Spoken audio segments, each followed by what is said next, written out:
my dear seminarians, once more, you are here for formation. You are here to be formed after the heart of Christ, not to be formed in your own way.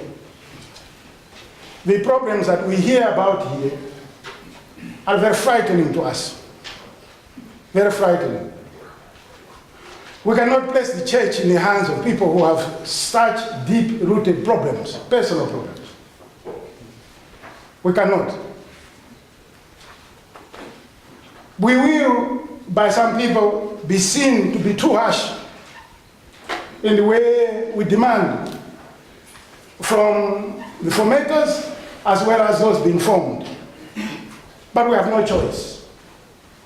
We cannot allow a situation where a young man who, from the bottom of his heart, is not ready for priesthood, that he should be ordained. As I said in the church, we have worked very hard over the last few years to link this seminary with the Catholic University. By doing so, we are not turning this into a university. It is a seminary. All the academic work that goes in here is a means to an end, which is that to prepare priests. Some people have argued that the reason why we have so many seminarians living between here and St. Peter's, and the rector also was telling us this morning that in St. Peter's, during the first 2 or 3 weeks, we lose a lot of seminarians because St. Peter's has its own depth and character.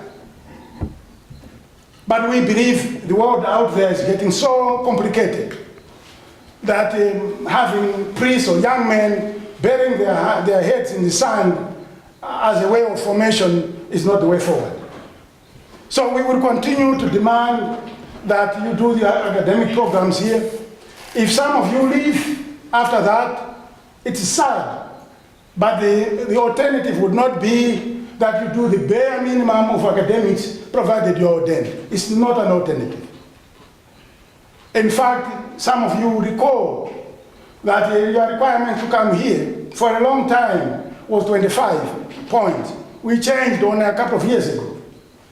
And some of my brother bishops, I will not mention the name because this is confidential, but I remember that there were some bishops when we were doing the pros and cons who argued very strongly that lowering academics is a way of having students who are academically weak or dull, and these would be ordained. They will cause a lot of problems because they will not understand society. They may not even understand themselves. So we kind of came to a compromise.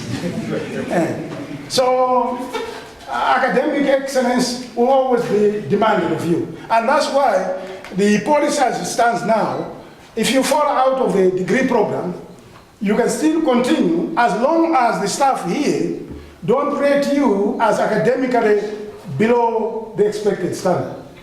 But if they tell any bishop that this student, in our view, is academically unsuitable for this in terms of intellectual ability, you know what happens. We will not force you on the staff.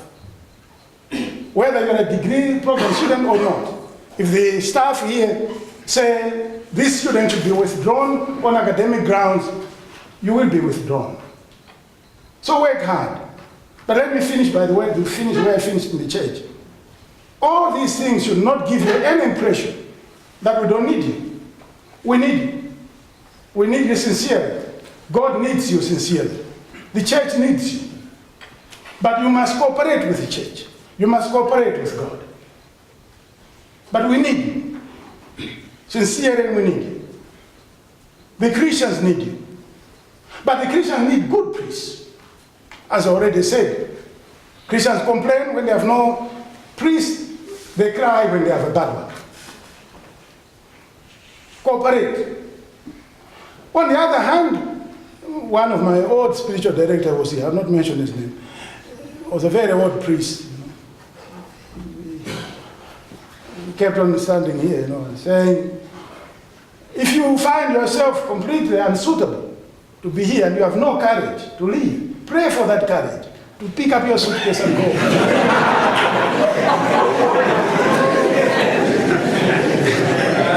Pray for the courage to pick up your suitcase and go. Yeah. So I would say the same thing.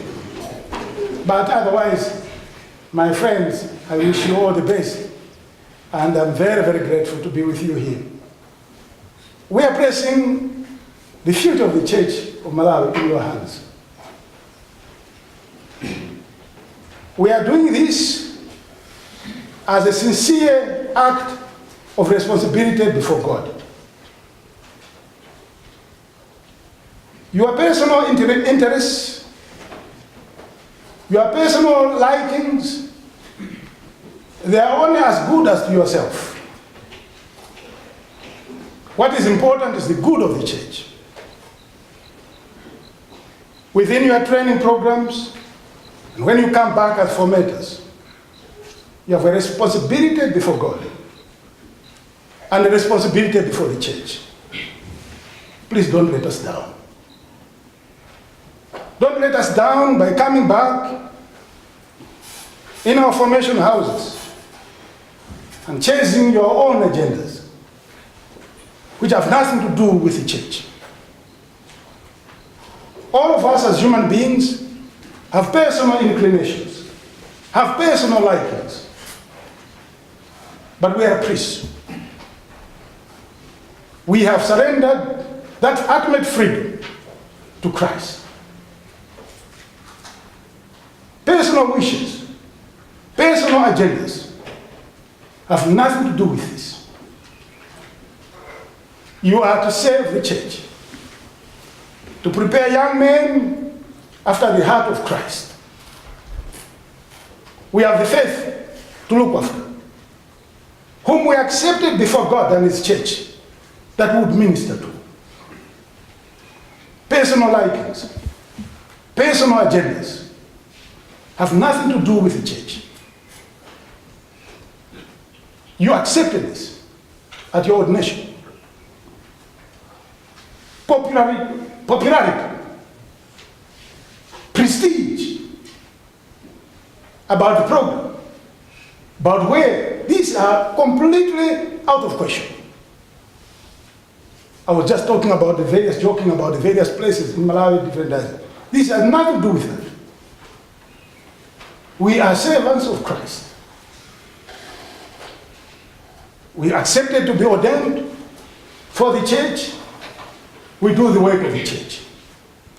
Not what I like, how I like. Forming clubs and groupings that damage the church, derailing the church. In your formation program, training program, do well. We have had priests who have let us down very badly in their performance in academic programs. We have priests who have let us down very badly by their behavior post-training. It is a work of God, for God, and for Him alone, and for His people.